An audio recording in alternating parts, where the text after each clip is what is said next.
Gravação iniciada. Estamos em continuidade à nossa sessão da primeira turma da Câmara Superior de Recursos Fiscais, 1º de dezembro, na parte da manhã. Vamos para o processo de número 8 da pauta, de relatoria do conselheiro Caio, recorrente a Procosa, produtos de beleza, interessado em Fazenda Nacional. O patrono está presente, vai fazer apenas acompanhamento. Tainá, pode convocar. Ok, presidente, farei a convocação. Obrigada.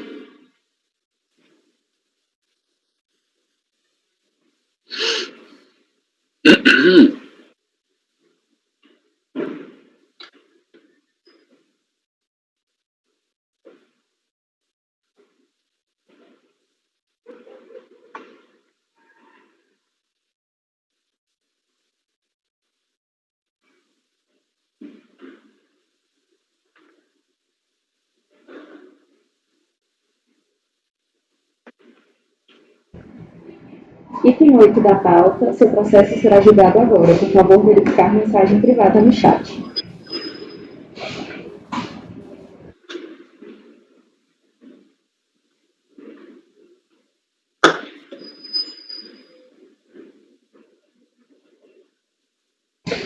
Isso, a senhora copia e cola em outro navegador, por favor.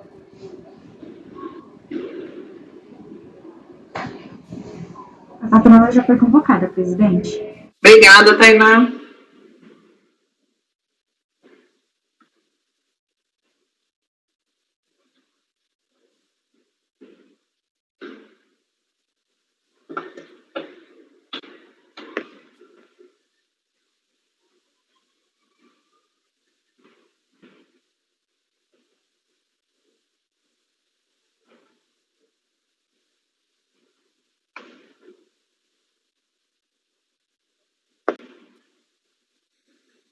Doutora, bom dia. Se a senhora puder abrir sua câmera.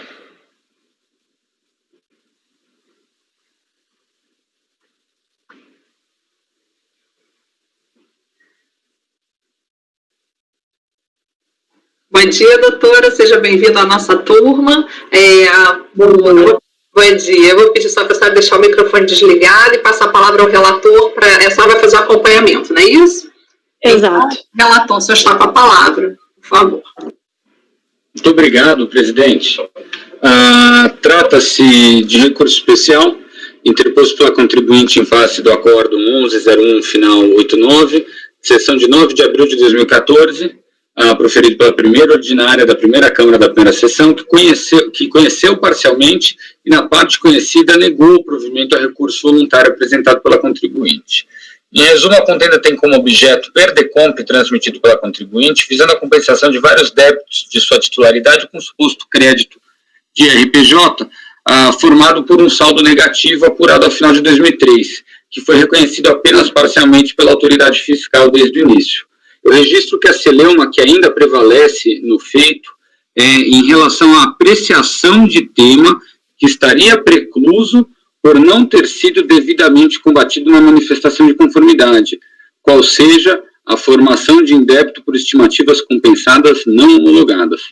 Bom, eu trago aqui um excerto do relatório do acórdão recorrido, e eu resumo que a DRJ negou o provimento à manifestação de conformidade, entendendo que a contribuinte, abre aspas, que aqui é o grande celeuma, nada alega quanto às estimativas não compensadas, assim precluiu seu direito de fazê-lo posteriormente, a teor do que dispõe o artigo 17 do Decreto 7235, tornando-se definitivamente julgada. Então, ou seja, a própria DRJ já adiantou que estaria precluso o direito do contribuinte no voluntário, né?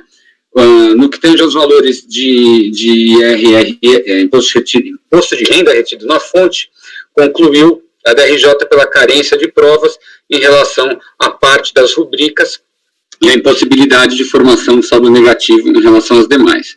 E conformada, a recorrente vem ao CARF, afirmando que o crédito relativo às estimativas compensadas se relaciona a outro feito administrativo, aí sim, o voluntário ele realmente dispõe sobre essa parte que não foi conhecida, afirmando que esse crédito, na verdade, está sendo debatido em outro, como a gente já sabe muito bem, afirmando que a matéria deveria sim ser conhecida, não havendo se falar de preclusão, e inclusive traz nova documentação em relação às retenções. No mais, reitera as alegações. Quando o julgamento do voluntário, entendeu a turma ordinária que estaria realmente preclusa a matéria referente às estimativas compensadas, não homologadas, e por isso conheceu apenas parcialmente do voluntário. Em relação ao crédito referente às retenções na fonte, entendeu que não havia prova suficiente. Intimada a PGFN não embarga, o contribuinte também não embarga, mas apresenta diretamente especial sobre apreço, demonstrando a suposta existência de divergência em relação à superação da preclusão diante do princípio da verdade material, assim como também tenta debater a questão da prova necessária do IR-fonte na formação do seu crédito. Processado, o apelo especial do contribuinte foi apenas parcialmente acatado, determinando seu prosseguimento apenas em relação à superação da preclusão pelo princípio da verdade material e outros normativos. Na sequência, a Procuradoria apresenta contrarrazões, mas não questiona o conhecimento, apenas o mérito. Na sequência, foi distribuído o relatório, presidente. Vou passar ao mérito, porque é só acompanhamento. Quanto à admissibilidade, reitero a tempestividade e o processamento do recurso está sujeito ao artigo 67 do RICARF vigente. Conforme relatado, a Fazenda não questionou o conhecimento do apelo do contribuinte. Considerando tal silêncio e fazendo uma simples análise do paradigma 9202-00818, entende-se que existe sim não só a similitude fática, mas a notória presença de divergência com o entendimento estampado no acórdão recorrido. Eu já conseguindo que, ainda que no paradigma tenha sido julgado um feito referente à autuação, ao lançamento de ofício, que exigia imposto de renda da pessoa física, diferentemente dessa demanda, que é uma compensação de saldo negativo de RPJ, o tema é eminentemente processual. Ok? A gente tem que manter isso em mente. Então, eu entendo que para os fins do nosso debate, existe sim a similitude fática necessária, exatamente por se tratar exatamente da mesma legislação que vai determinar essa questão de preclusão, de verdade material e por aí vai. Então, ainda que a priori possa parecer que não existe similitude fática, como o tema é processual, a legislação é idêntica e a ponderação feita pelos conselheiros é a mesma que nós vamos fazer. Então, arrimado na hipótese também do parágrafo 1º do artigo 50 do nosso 784, entendo por conhecer o apelo da contribuinte, presidente. Vou proceder ao mérito. Uma vez conhecido o especial da contribuinte, passa a se apreciar a singular matéria submetida a julgamento, qual seja a prevalência do princípio da verdade material sobre o Instituto da Preclusão. Em suma, temos o tema controverso orbita em torno da suposta ocorrência de preclusão do direito à contribuinte de tratar de parte de seu crédito formado que foram objeto de compensações em outros processos. Textualmente, afirma a recorrente que, como indicado no parecer conclusivo no merital, ou seja, a própria unidade local já tinha apontado que parte das estimativas foi compensada por meio do artigo tal e por tal motivo ela negou. Ou seja, conclui a contribuinte que não há que se falar em preclusão, desde que se tratando de matéria atinente à exigibilidade de crédito tributário, reputa-se de ordem pública, devendo ser conhecida pelo julgador em qualquer momento. Ele não nega que ele não alegou na impugnação, na manifestação de conformidade, mas ele entende que pode ser conhecido a qualquer momento. Realmente, analisando os autos, tal tema não foi trazido na primeira defesa, somente vindo em recurso voluntário, inclusive já combatendo a inocorrência de preclusão, então previamente certificada pela DRJ. Para melhor delimitar o tema, observe como foi decidido no acórdão recorrido. Fica claro que, apesar do relator afirmar que em consulta espontânea procedida não se poderia verificar que houve resignação por parte da contribuinte naquele outro feito, é fato que fora acordado por não conhecer tal apelo. E registre-se que tanto houve resignação em tal outro processo, que ele, inclusive, possui um recurso especial de relatoria deste conselheiro que está pautado para esta mesma sessão. Então, eu só estou alertando que, ainda que o relator ele fez uma coisa, ele falou, eu não vou conhecer, mas mesmo se eu conhecesse, eu estou consultando e não existe sinal de que o contribuinte apresentou defesa. É falacioso essa constatação, porque, inclusive, houve recurso, tanto que está em estado voluntário, distribuído para mim, que já está na pauta. Pois bem, ainda que este conselheiro reconheça que a preclusão é uma figura presente e legítima do processo administrativo tributário, os julgadores, para verificação de sua ocorrência, devem ponderar toda a axiologia própria que informa esta modalidade de jurisdição, inclusive o formalismo moderado.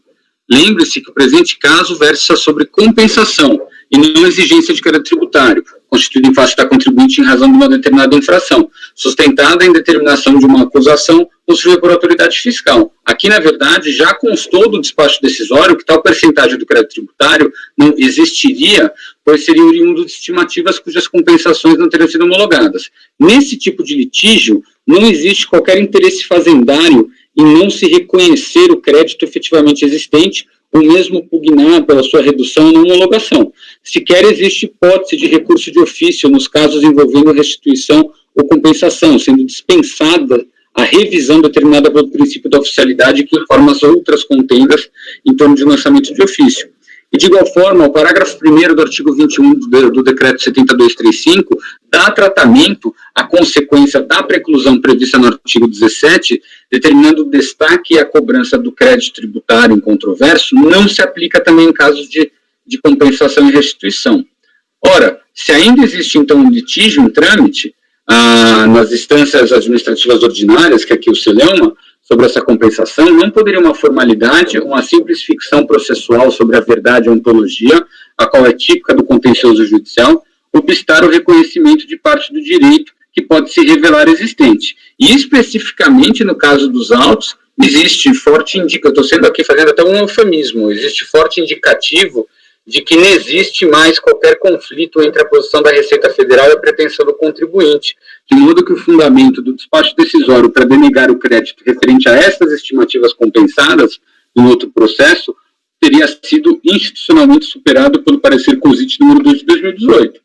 Sobre tal temática de preclusão em verdade material, assim como já manifestado no voto vencedor deste conselheiro no acórdão 9101-003-952 de relatoria da conselheira Viviane, entende-se que deve prevalecer a axiologia de informalidade e perquirição de materialidade. Em outras palavras, o princípio da busca pela verdade material, indiscutível informador do processo administrativo brasileiro, preconiza que não pode haver o desprestígio de elementos pertinentes ao desfecho da lide em razão de simplória homenagem à formalidade instrumental. Mais do que isso, a possibilidade de conhecer tais alegações e demonstrações em sede de recurso voluntário é medida de racionalização e maximização da efetividade jurisdicional do processo administrativo fiscal, que, sob uma análise pragmática, que excepcionalmente e respeitosamente permite-se fazer, tem positivo reflexo na redução da judicialização de litígios tributários.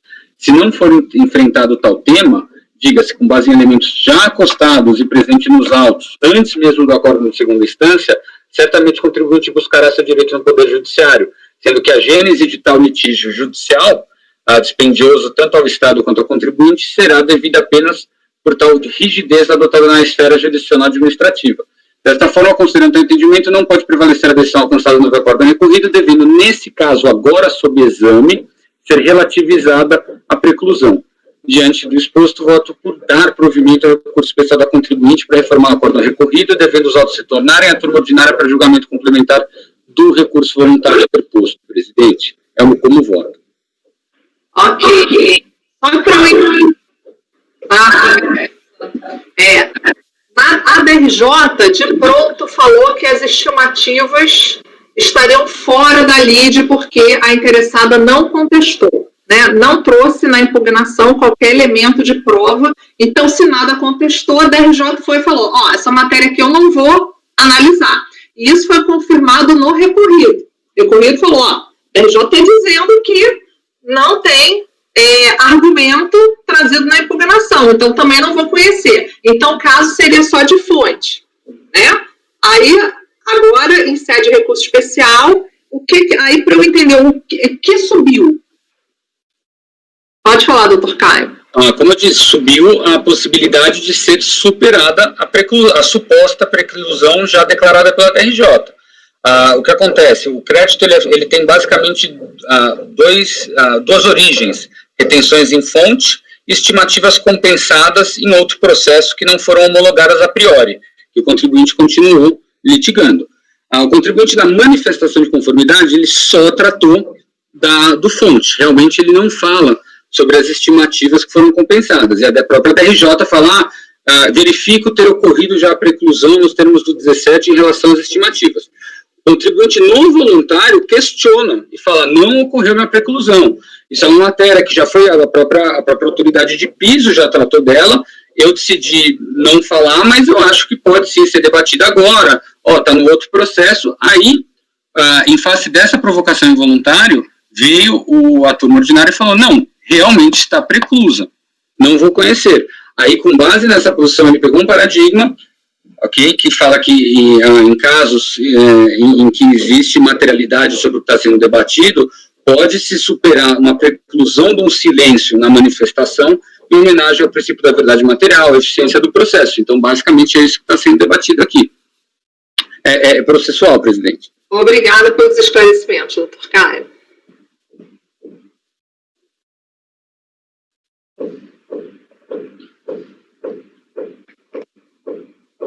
Doutora Edeli, quando a senhora estiver pronta, a senhora já pode falar quando estiver pronta. A senhora não tem pressa, pode continuar aí. Eu vou procurar aqui alguma coisa também.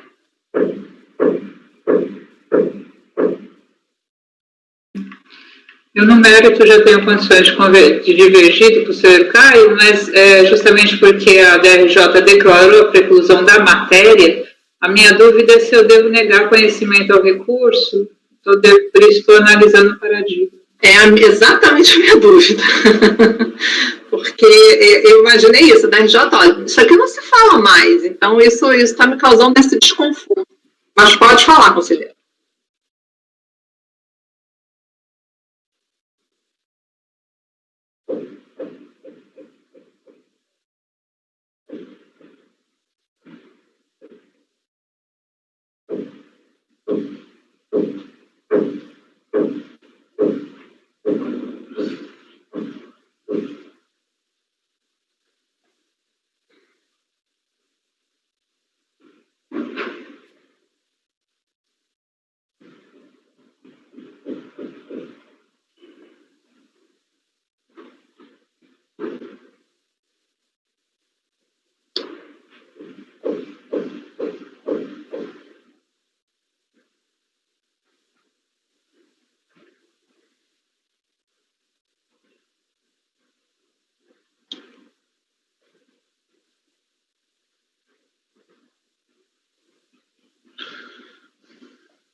Porque, Edelia, assim, né, aqui, analisando rapidamente, uma coisa é o confronto do princípio da preclusão e da verdade material.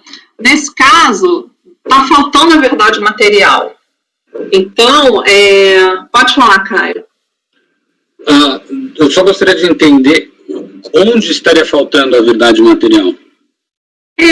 Na verdade, assim, essa questão, para mim, tá? Eu estou trazendo para o debate. Ela já foi caso já, para mim, já fez coisa julgada lá na DRJ. E aí foi confirmado isso no recorrido. Então, essa rediscussão de uma matéria preclusa deveria ter um paradigma exatamente que confrontasse. E o paradigma, pelo que eu estou vendo, tem arguições de verdade material, que não tem no recorrido, porque o recorrido não quis nem saber disso aí. O recorrido falou, não vou tomar conhecimento. Então, esse confronto é que eu não estou conseguindo fazer a formação do dissenso jurisprudencial, mas esse é um posicionamento meu. Pode falar, Edeli. Concluir a leitura do paradigma aqui, ele é muito teórico, né? A única afirmação fática aqui que se tem é que o acórdão é um acórdão da Câmara Superior, né, da segunda turma, e ele diz que o acórdão recorrido não analisou matéria por entendê-la preclusa, já que não teria sido impugnada, ao passo que o paradigma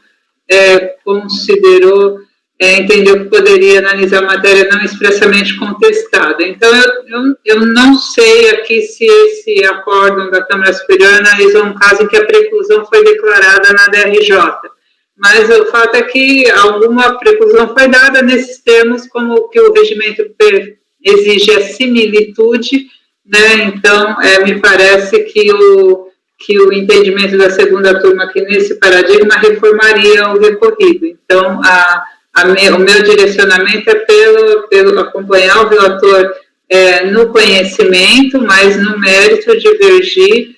A flexibilização que a gente tem feito em relação a vários casos de preclusão aqui na turma dizem respeito a provas que são trazidas, inovações probatórias trazidas em sede de recurso voluntário, que dialogam com a decisão de primeira instância e nesse sentido, restrições quanto a interpretações que são divergentes no âmbito do 16, parágrafo 4º do 7235.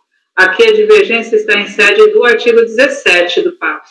Né, e nesse ponto, eu sempre fiz votos, declarei votos, inclusive em posicionamentos em acórdãos relatados pelo conselheiro Demétrios, né, aqui temos propriamente a preclusão de matéria, não a preclusão de argumento. Né, então, o despacho decisório ele se pautava em 2 fundamentos, o contribuinte contestou só um deles em manifestação de inconformidade. Entendo que a transposição das regras do PAF para os processos de compensação nesse âmbito se aplicam plenamente. Né, se o contribuinte não questionou um dos fundamentos da não homologação em manifestação de inconformidade, se estabeleceu a preclusão e o acórdão recorrido está correto em aplicar o artigo 17 e não apreciar argumentos que são trazidos em recurso voluntário. Ok, conselheira Lívia, só uma observação, doutora Edeli, a minha dúvida, continuando, essa questão da preclusão, né, se a gente não achar um paradigma muito adequado a isso não pode abrir um flanco aí para a gente começar a desconsiderar as questões preclusas? Essa é uma dúvida que eu tenho. Pode falar. Eu fico bem segura em conhecer, porque o paradigma está tratando especificamente do artigo 17. Né? Então, a gente vai ter algumas situações, se fosse um acórdão que tratasse genericamente de princípio da verdade material, aí eu teria alguma dúvida, mas ele está interpretando diretamente essa situação e é o confronto que vem mesmo da função julgadora, né? Na minha visão, ele estabelece esse conflito mesmo de qual é a função do processo administrativo fiscal, ele vem para estabelecer isso. Acho que o contribuinte foi feliz na seleção do paradigma, ainda que não seja muito claro quanto a dizer se estamos falando de uma preclusão já declarada em decisão de primeira instância, mas o fato é que o 17 é isso, né? É a matéria não impugnada e aquela que normalmente é declarada em decisão de primeira instância. Então, eu acho que tenho confiança suficiente aqui no paradigma para estabelecer a divergência. Agora, né, uma vez estabelecida a divergência, discordo frontalmente do entendimento do conselheiro Caio. Entendo que aqui não há distinção entre lançamento e processo de compensação no âmbito probatório, no âmbito argumentativo, e matéria como questão autônoma, né, com fundamento autônomo, do despacho decisório, ela não foi confrontada, né, em manifestação de inconformidade, e para isso o PAF determina que seja interpretado como concordância, né? Então, preclusão, concordância, esse aspecto não pode ser mais discutido no contencioso administrativo. Ok. Conselheira Lívia, como vota? Quanto ao conhecimento, acompanho. Realmente o paradigma é bem guarda-chuva, ele fala em termos bem teóricos e não trata de fatos ali para fundamentar, então acho que esse paradigma valeria para qualquer tipo de conhecimento de verdade material versus preclusão. Esse é um paradigma até perigoso no caso, mas de fato ele fundamenta o conhecimento, sim. No mérito, eu tenderia a concordar com o Caio, não fossem os argumentos, e concordei no caso do 9101039552, citado por ele no voto, não exatamente pelos fundamentos que ele coloca no voto, eu iria mais pelo 18 do 7235, a questão de autoridade julgadora poder reconhecer de ofício de argumentos, mas no caso, se fosse a mesma matéria, né, e no caso aqui, pelo que eu estou entendendo, são fundamentos autônomos, estimativa e R-fonte, e sempre se contestou e se colocou ali de só quanto ao IR-fonte, a estimativa, considero que ele concordou com esse fundamento autônomo do espaço decisório e estaria contestando só o outro. Então, com a divergência da doutora Ideli. Ok. Vai negar provimento também, né? Doutora Viviane, como vota?